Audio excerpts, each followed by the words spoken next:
Ladies and gentlemen, welcome back to your favorite accounting instructor. I would like to think so, anyways. So, show me some love and hit that subscribe button, like, turn on those notifications, um, so we can continue with this free accounting course. Okay? No bullshit, just all the information that you need if you're a manager or if you are an accounting student. Let me break out my pocket protector and you want to pursue accounting and get a CPA and all that fun stuff. Okay. So in the last video, we talked about the background of accounting, who noticed the accounting transactions, we talked about Congress, we talked about the SEC, Financial Accounting Standards Board, and generally accepted accounting principles, which publicly traded companies have to follow. Okay, so publicly traded companies, we're talking about the big dogs, corporations. Corporations. I forgot the R, so let me adjust that real quick. Corporations. So inside a corporation, you have management, you have employees. Okay, these are internal people. That's what managerial accounting focuses on.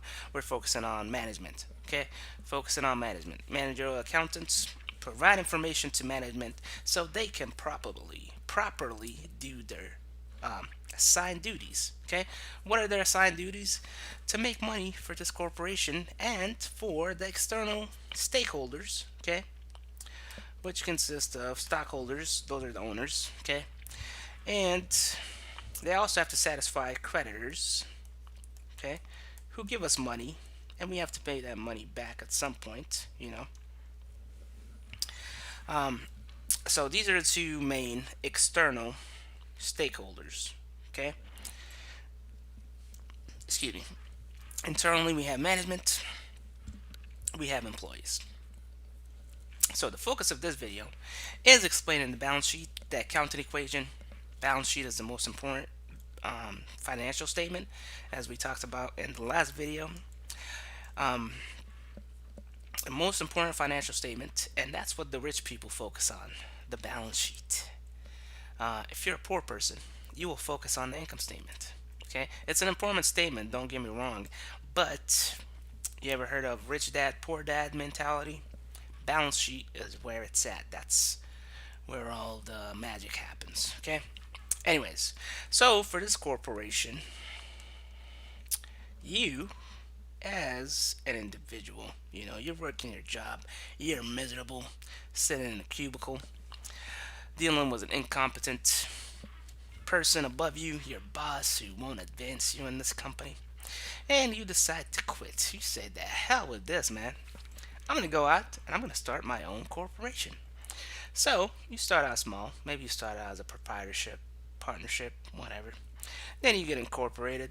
Doesn't cost a lot of money. You have to file a charter with the state. You have to, in that document, specify how many stocks you want to issue, how many stocks you authorize, and you can always change that. Don't worry about it.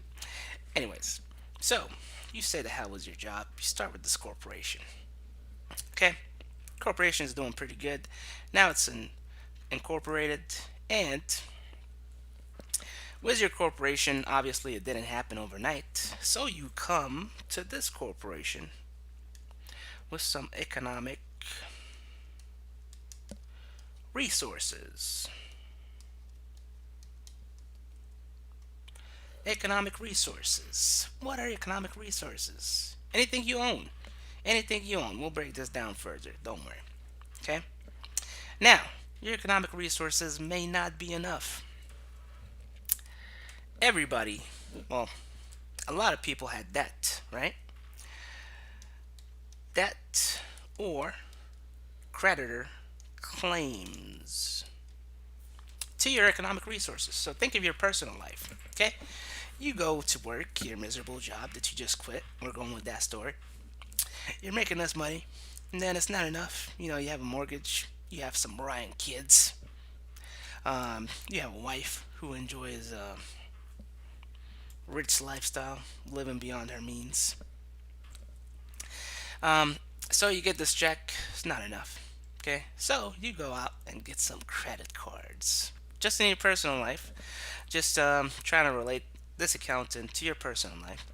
You go out getting credit cards, and at some point you have to pay back these creditors. Okay, so you pay that with the check that you get, or if you have assets, like cars, house, you can use that as collateral.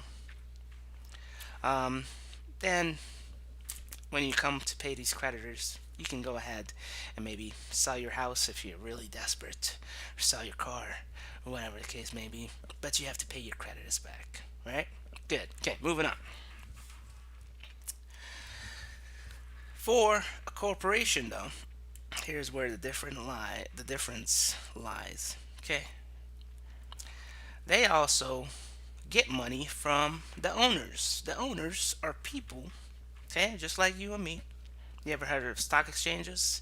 You can go through a broker. You can buy stock in Apple. You can buy stock in Walmart. You can buy stock in Target, Microsoft if you feel like. Whatever company that's publicly traded, you can buy stock. They'll give you this stock, which is really a piece of paper that says you own some percentage of the company. Um, it'll have a stated value, maybe not. Um, Whatever the stock is worth, the market decides that. But you buy the stock, okay? You don't buy it for free. You got to give the corporation money. So you give the corporation money, they give you this piece of paper. Bam, you're an owner. Congratulations. All right, so we have stockholder claims. Okay? Let's go back to economic resources. Economic resources are what are known in accounting as assets. This is stuff that you own. Okay, so think in your personal life. You own your car. If you're really successful, you own a house, maybe some other real estate. If you're in business, you might have some inventory. Even if you're selling on Craigslist, whatever the case may be, it's everything that you own. There's a technical definition for assets, but really what it boils down to is everything that you own. Okay? Nobody can access that. Okay? And if they do access it, you have to give them permission, right? That's an asset. Economic resources become assets. Creditor claims, those are liabilities. Liabilities is everything that you owe. Opposite of assets. Okay? Liabilities are everything that you owe. Stockholder claims, this is the residual. What is left over? Okay? This residual or stockholder claims, those are concerned with your stockholders. Okay? So those are your stockholders' rights or claims to your assets. Okay? Or sorry, not yours, but the corporation's assets. Liabilities are the creditor claims to the corporation's assets. Okay? Now, these are known as elements. Elements of the financial statements. Okay? So assets go on the balance sheet, liabilities go on the balance sheet, and stockholders' claims or stockholders' equity goes into the balance sheet also. Okay? Now, this accounting equation can be broken down further. Assets are assets. Liabilities are liabilities. Again, what you own, what you owe. Stockholders' equity breaks down into something a little bit different. Okay? Stockholders' equity breaks down to a whole lot of stuff. Common stock, okay, that's what you issue to stockholders. That's the most basic one. There's also preferred stock, which is another different type of stock. Comes with some advantages. Common stock is the most common one. That's why they call it common stock. Okay. Then you have retained earnings, as we saw in the retained earnings statement. This is what you get to keep. Okay, so for your income statement, you have net income. You want to keep that money. You don't want to pay it out to stockholders if they don't complain. You don't have to pay dividends to stockholders. But this is what you retain. It's your net income that you're retaining, less what you pay to stockholders in the form of dividends. Okay, or stock dividends, which you will see in a much, much later lesson. Okay, then you add revenues, which increase stockholders' equity. You subtract out expenses, which decrease stockholders' equity. And then you subtract out dividends. Now, this is very important. Okay, we'll get back to stockholders' equity. Let's talk about assets some more. So, assets, again, elements, assets, everything in accounting is an umbrella. So, assets, that's an element, has to have a definition. I won't bore you with that. Just know it's everything that you own. Liabilities, everything that you owe. And stockholders' equity consists of other elements, so everything is an umbrella. Assets can be cash, accounts receivable, inventory, prepaid assets. I'm just going to call them prepaids. Property, plant, and equipment. So, under this umbrella of assets, we have many different accounts. Okay, so these are called accounts. So you can have a cash account, accounts receivable account, inventory account, prepaid accounts, property, plant, and equipment accounts. Okay, liabilities, those can consist of accounts payable, notes payable,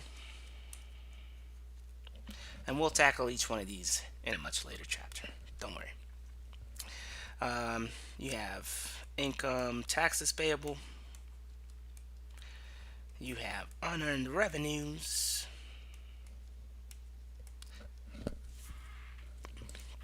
The accounts go on and on. As a corporation, you can name whatever you want. Just be consistent from year to year. But usually, these are the naming conventions that we use in accounting. Okay? Then we move on to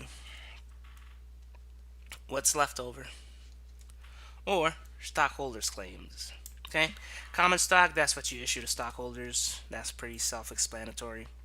Now, you might be wondering, doesn't retained earnings consist of revenues minus expenses minus dividends anyways, as we saw in the retained earnings statement that we saw in the previous lesson? Well, retained earnings carries on from year to year. So you might have retained earnings from a previous year, and this is beginning retained earnings. Okay? Then from this year, revenues, expenses, dividends, these are known as temporary accounts. They're from your daily operations, what happens throughout the year. So you add your revenues for this year, you subtract out your expenses for this year. This is your net income, which is your income statement. Okay? Dividends are not expenses. Dividends is what you give to stockholders because they're investing in your company. You are going to give them some money so they can continue to invest in your company. Just like the Godfather. You gotta let me wet my beak a little bit. You know what I'm saying? So, dividends are not expenses. They just decrease stockholders' equity. Okay? Because they're the owners at the end of the day. So, common stock, that's you getting money from stockholders as a corporation. Okay? That's you getting money from stockholders. And then they are giving you, or you're getting money, and then you just give them this piece of paper that says they owe some percentage of the corporation. Bam. Okay? Retained earnings via revenues increase stockholders' equity. Revenues are inflows, okay, from day-to-day operations. really they're increases in assets or decreases in liabilities. You'll see why that is when we get into the recording process. Expenses are outflows, okay? They're decreases in assets, increases in liabilities, and you'll see why that is in a future lesson. Dividends also decrease stockholders' equity, but again, dividends are their own category, okay? It's its own category, and they are distributions to stockholders, okay? So if you think about stockholders' equity, we can make a nice chart here. So revenues increase stockholders' equity, okay? Investments by owners also increase stockholders' equity. What are investments? Common stock, preferred stock. You get how it works. You give them a piece of paper, they give you money. They like your company, they believe in you, much like a parent would. Okay. A good way I like to explain this, we can go back up here. So you have economic resources. That's you working for a check. You get that, bam. Then you go out and borrow some money, credit cards, whatever. Stockholders' equity, you can think of that as your parent loaning you some money. Your parent believes in you, so they're going to loan you some money. You can pay it back. Do you really have to? Maybe if you have like a really crummy parent that will take you to court. Guess what?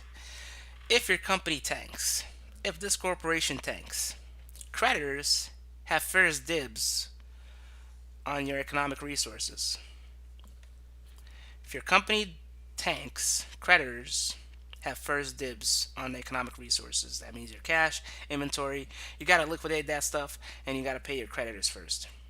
Stockholders, they come second. They're pretty much screwed. Okay? They're pretty much screwed. Okay? So, a good analogy I would like to use or an example, creditors, those are your credit cards. You got to pay that back unless you file bankruptcy, which is a different story. Uh, then stockholders' equity, you can think of that as your parents. They loan you some money. They believe in you. You can pay it back. You may not. Okay. Anyways, moving back to this. So revenues increase stockholders' equity. Investment by owners increases stockholders' equity. Guess what decreases stockholders' equity? You were absolutely correct. Expenses and distributions. Distributions to the owners. Okay? They're not giving you that money for free. Usually you're going to pay dividends if you're a successful company, or stock dividends, or you might give them an asset or two. You know, just depends how you want to play that. Okay? This is that accounting equation. Again, economic resources of the company, which translate into assets. Then you have creditor claims if you finance your company with debt, which translate into liabilities. Then you have stockholders claims, which is stockholders equity, and that's what's left over. Assets minus liabilities equals stockholders equity. It's the residual, what's left over for stockholders to munch on. Okay, creditors, they're the lions. Okay, stockholders are like, I don't know, the fox, hyenas. If there is not a male lion, they get the residual, whatever is left over. Okay. Stockholders' equity further translates into common stock, retained earnings, revenues, expenses, dividends. Liabilities, you can have different accounts. Assets, you can have different accounts. Okay. But the good thing about the balance sheet is every other statement comes back to the balance sheet. Okay? Revenues minus expenses, That's your income statement, net income. Revenues minus expenses minus dividends, that's your retained earnings statement. So you see how everything flows back to the balance sheet. Isn't it a wonderful statement? Okay? If you're a manager, this is an important statement for you. Okay? Again, you're responsible for the financial statements. So all my accountants, break out your pocket protectors, and in a different lesson we will go over the definition of an asset, the definition of a liability, and the definition of stockholders equity claim. Oh my god, I am breaking out my pocket protector. Oh god, oh god, wait, I think some ink leaked. Thank god I have my pocket protector. Anyways, so that's what that accounting equation is, the extended accounting equation. And then we introduced accounts, elements. This is what it is. If you've got to pay attention to something, if you're a manager, if you're going into business, pay attention to this equation. Okay, it's gonna help you out a lot. If you're an accountant, you should know this like the back of your hand. Okay, you should know this like the back of your hand. Anyways, that's it for this lesson, and I will see you in the next lesson. If this video was helpful to you, comment, subscribe, hit that notification button, hit that like button. If it was not helpful to you, don't be an asshole and hit that dislike button. I will find you. No, I'm just joking. Anyways, see you guys in the next lesson.